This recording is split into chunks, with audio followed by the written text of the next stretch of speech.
دیکھیے کبھی نہ یہ کہیے گا کہ یہ کام میں کل ضرور کر دوں گا، الا ان یشاء اللہ، مگر اس استثناء کے ساتھ اگر اللہ نے چاہا۔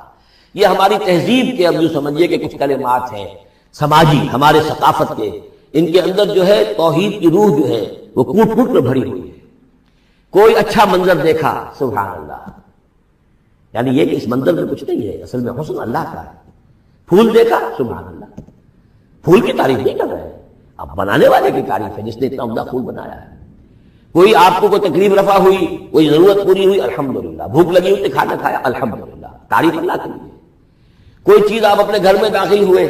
منظر اچھا لگا، بچے کھیل رہے ہیں، بڑا اچھا ماحول ہے، کہیے ماشاء اللہ، ماشاء اللہ، جو اللہ کو پسند ہے۔ یہ جو کچھ ہے وہ اللہ کی مشیت سے ہے، یہ کوئی میری صلاحیت سے، میری قوت سے تو نہیں ہے۔ اسی طرح سے کوئی کام کرنا، انشاءاللہ میں یہ کام کرنا تو چاہتا ہوں، ارادہ تو ہے، لیکن ظاہر بات ہے کہ اللہ تعالیٰ کی مشیت کے بغیر، اللہ کی مرضی اور علم کے بغیر تو نہیں ہو سکتا۔ تو یہ بھی گویا کہ، اور یہ سارے کلمات اس صورت میں آپ کو مل جائیں گے، ماشاءاللہ، انشاءاللہ، اور اس سے پہلے ہم الحمدللہ سے شروع کر چکے ہیں۔ الحمدللہ الذی انزل علی عبدہ الکتاب ولم یجعل لہ عوجا ولا تقولن لشیء انی فاعل ذلک غدا الا ان یشاء اللہ واذکر ربک اذا نسیت، اور اپنے رب کو یاد کر لیا کیجئے جب آپ بھول جائیں، یعنی یہ کہ اگر کسی وقت بھول جائیں تو پھر جب یاد آ جائے، واذکر ربک، تو پھر اللہ تعالیٰ کی طرف دھیان لگائیے، وقل عسیٰ ان یہدینی ربی لاقرب من ھذا رشدا، اور کہیے کہ ہو سکتا ہے کہ میرا رب اس معاملے میں اس سے بہتر راہ کی طرف میری رہنمائی کر دے، یعنی میں یہ کیوں کہوں کہ یہ کام میں کروں گا، ہو سکتا ہے اللہ تعالیٰ جو ہے اس سے بہتر کوئی بات کی صورتحال پیدا کر دے۔ لہذا اس معاملے کے اندر بھی کوئی زیادہ جازم ہو جانا نہیں چاہیے، بلکہ معاملات کو تفویض الامر الی اللہ، سپردم بتو مایا خیشرا تو دانی حساب کم و بیشرا، تو اس طریقے سے انسان جو ہے اللہ تعالیٰ کے حوالے کیے رکھے۔ وَلَبِثُوا فِي كَهْفِهِمْ ثَلَاثَمِائَةٍ سِنِينَ وَازْدَادُوا تِسْعًا، اور وہ رہے اپنی اس غار میں 300 برس اور اس کے اوپر 9 سال۔ اس کی تعبیر کیا ہے؟ شمسی حساب سے 300 برس، اور یہ 300 برس جو شمسی ہوتے ہیں جو سولر کیلنڈر کے، وہ قمری حساب سے 309 بن جاتے ہیں۔ اس حوالے سے یہ دونوں عدد بالکل صحیح ہے۔ قل اللہ اعلم بما لبثوا، کہیے یہ بھی اللہ بہتر جانتا ہے کتنے عرصے رہے، اس میں بھی بحث میں پڑھنے کی ضرورت نہیں۔ لہ غیب السماوات والارض، اللہ تعالیٰ ہی کے اختیار میں ہے اور اللہ ہی کے علم میں ہے غیب کل کا کل آسمانوں اور زمین کا۔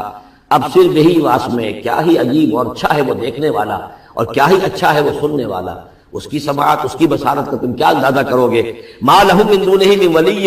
ان کا کوئی ساتھی اور پشت پناہ اور مددگار اور حمایتی نہیں ہے اس کے سوا۔ ولا یشرک فی حکمہ احدا، اور وہ اپنے حکم اور اختیار اور اپنی حاکمیت کے حق میں کسی کو شریک کرنے کو تیار نہیں ہے۔ یہ جو توحید حاکمیت،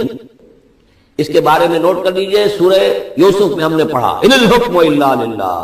امر اللہ تعبدوا الا ایاہ ذلک الدین القیم۔ سورہ بنی اسرائیل کی آخری آیت میں آیا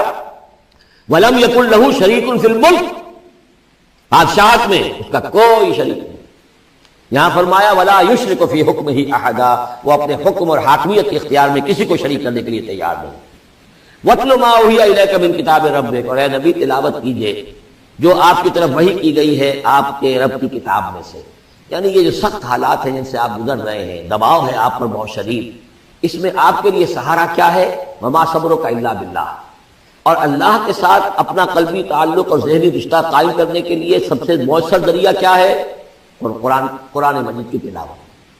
وَاتْلُ مَا أُوحِیَ إِلَیکَ مِن کتاب ربک، جو بھی آپ کی طرف وحی کیا گیا ہے آپ کے رب کی کتاب میں سے، اس کی تلاوت کرتے رہا کیجئے۔ لا مبدل لکلماتہ، اس کی باتوں کو بدلنے والا کوئی نہیں ہے۔ وَلَن تَجِدَ مِن دُونِہ مُلْتَحَدًا، اور اس کے سوا آپ کو کہیں کوئی پناہ نہیں ملے گی۔ پناہ دینے والا بھی وہی، کوئی اور پناہ نہیں دے سکتا۔ سختی کتنی بھی ہے، جھیلیے، برداشت کیجیے، اس سختی کو آسان بنا سکتے ہیں اللہ کی کتاب کی تلاوت کریے اور کر کے سناتے رہیے اپنے ساتھیوں کو بھی، اسی سے تمہارے اوپر یہ سختیاں جو ہیں ہلکی ہو جائیں گی، ان بھاری چیزوں کو برداشت کرنا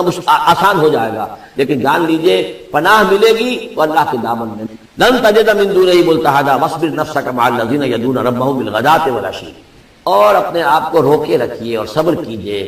ان لوگوں کے ساتھ جو اپنے رب کو پکارتے ہیں صبح و شام۔ یہ اگرچہ غرباء میں سے ہیں، یہ بلال ہیں، یہ عبداللہ ابن ام مکتوم ہیں، یہ نابینا ہیں، یہ ابو فقی ہیں، یہ غلام ہیں، یہ عمار ہیں، اور یہ اسی طریقے سے خباب ہیں، لوہار ہیں۔ یہ لوگ جو ہے آپ ان کی اس رفاقت کو غنیمت سمجھیے، وَاصْبِرْ نَفْسَكَ مَعَ الَّذِينَ يَدْعُونَ رَبَّهُم بِالْغَدَاةِ وَالْعَشِيِّ يُرِيدُونَ وَجْهَهُ، وہ اللہ کی رضا کے طالب ہیں، طلبگار ہیں، اللہ سے محبت کرنے والے ہیں۔ وَلَا تَعْدُ عَيْنَاكَ عَنْهُمْ، اور دیکھیے آپ کی نگاہیں ان سے ہٹ کر ادھر نہ جائیں جن کے پاس دولت ہے۔ عنہم ترید زینت الحیات الدنیا، کہیں آپ کی نگاہ ادھر نہ جائے جہاں زیبائش ہے، آرائش ہے، دنیا کی چمک دمک ہے، دولت ہے،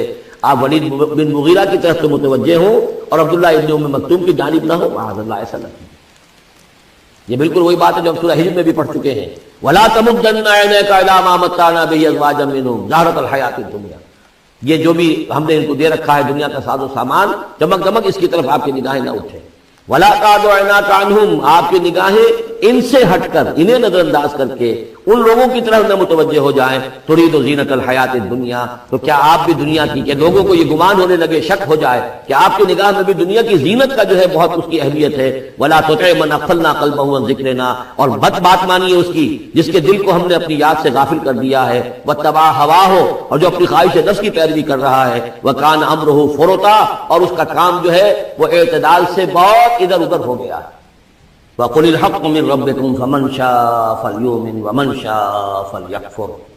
إِنَّا أَعْتَدْنَا لِلظَّالِمِينَ نَارًا أَحَاطَ بِهِمْ سُرَادِقُهَا صدق اللہ العظیم۔ اور پڑھا کرو اس میں سے کہ جو وحی کیا گیا ہے آپ کی جانب، آپ کے رب کی کتاب میں سے، اس کی باتوں کا بدلنے والا کوئی نہیں، اور نہیں پاؤ گے تم اپنے لیے اس کے سوا کوئی اور جائے پناہ۔ تھامے رکھو، روکے رکھو اپنے آپ کو ان لوگوں کے ساتھ جو پکارتے ہیں اپنے رب کو صبح و شام اور چاہتے ہیں اس کی رضا، طالب ہیں اس کے روئے انور کے، اور نہ دوڑیں آپ کی نگاہیں ان سے ہٹ کر آپ کہ دنیا کو یہ محسوس ہو، یہ مغالطہ ہو کہ ترید و زینت الحیات الدنیا۔ یہ ذرا مشکل مقام ہے قرآن مجید کا، کہ بظاہر تو الفاظ یہ ہیں کہ آپ کی نگاہیں دنیا کی زیبائش اور آرائش کی تلاش میں ان فقراء اور غرباء سے ہٹ کر امراء کی طرف نہ اٹھیں، لیکن ظاہر بات ہے کہ حضور صلی اللہ علیہ وسلم کی یہ شان نہیں تھی، لہذا اس میں جو بات سمجھ میں آتی ہے وہ یہ ہے کہ ایسا نہ ہو کہ آپ کے التفات کی وجہ سے دنیا یہ محسوس کرے کہ ان کی نگاہ میں بھی وقت اور اہمیت جو ہے وہ دنیاوی مال و دولت اور اسباب کی ہے۔ کسی داعی حق کے لیے یہ معاملہ بہت ہی نازک ہوتا ہے کہ ایک طرف جو حالات و واقعات ہیں اس کے اعتبار سے، جو حقائق ہیں اس کے اعتبار سے، معاشرے کے جو اونچے طبقات ہوتے ہیں، جو وہاں سرداری یا کسی اور طرح کی سربراہی کے منصب پر فائز ہوں یا ان کے پاس فراوانی ہو دولت کی، اب ظاہر بات ہے کہ ان کا ایک اثر و رسوخ ہوتا ہے معاشرے میں۔ ان میں سے کوئی ایک شخص ایمان لے آئے تو وہ بہت سے لوگوں کے برابر ہو جائے گا، جیسے حضرت عمر رضی اللہ اور ابو جہل کو حضور نے دونوں کو پیش کیا اللہ کے سامنے کہ اللہ ان میں سے ایک کو ضرور میری جھولی میں ڈال دے۔ ظاہر بات ہے کہ اس سے اسلام کو تقویت حاصل ہوگی، اور اس سے یہ ہے کہ جن مسلمانوں پر کا قافیہ تنگ ہوا ہے، جن کو ستایا جا رہا ہے، اگر کوئی بڑا آدمی ایمان لے آئے گا تو ان کو بھی سہارا ملے گا، جیسے کہ حضرت عمر اور حضرت حمزہ کے ایمان لانے کے بعد جو غرباء تھے، فقراء تھے اور جو غلام تھے انہیں ستایا جا رہا تھا، انہیں کچھ ریلیف ملا ہے۔ اس حوالے سے ایک طرف تو اس کی ضرورت ہوتی ہے کہ ان کی طرف توجہ کی جائے، التفات رکھا جائے، تاکہ اگر وہ ایمان لے آئے تو اس سے ایمان کو بھی تقویت ہو، اسلام کو تقویت ہو، مسلمانوں کو بھی فائدہ پہنچے۔ دوسری طرف یہ اندیشہ ہوتا ہے کہ غرباء کا دل نہ دکھے، تیسری طرف یہ کہ لوگ یہ نہ سمجھیں کہ یہ بھی زیادہ جو ہے مدارات کرتے ہیں اور زیادہ التفات کرتے ہیں امراء کی طرف، اہم لوگوں کی طرف، گویا کہ ان کی نگاہوں میں بھی دنیا کی انہی چیزوں کی وقت ہے، انہی چیزوں کی اہمیت ہے۔ تو یہ تین طرف کے چیز سمجھیے کہ یہ چکی دو پارٹوں والی نہیں، تین پارٹوں والی ہے، کہ جس میں کوئی داعی جو ہوتا ہے وہ اس مخبصے میں آ جاتا ہے کہ ایک طرف تقاضا یہ ہے خود تحریک کا، دعوت کا، اس جد و جہد کا، اس کے تقاضے یہ ہیں کہ ان کی طرف التفات ہو، ان کی طرف توجہ کی جائے تاکہ ان میں سے کچھ لوگ ایمان لے آئیں، تو کام میں سہولت حاصل ہو، مدد حاصل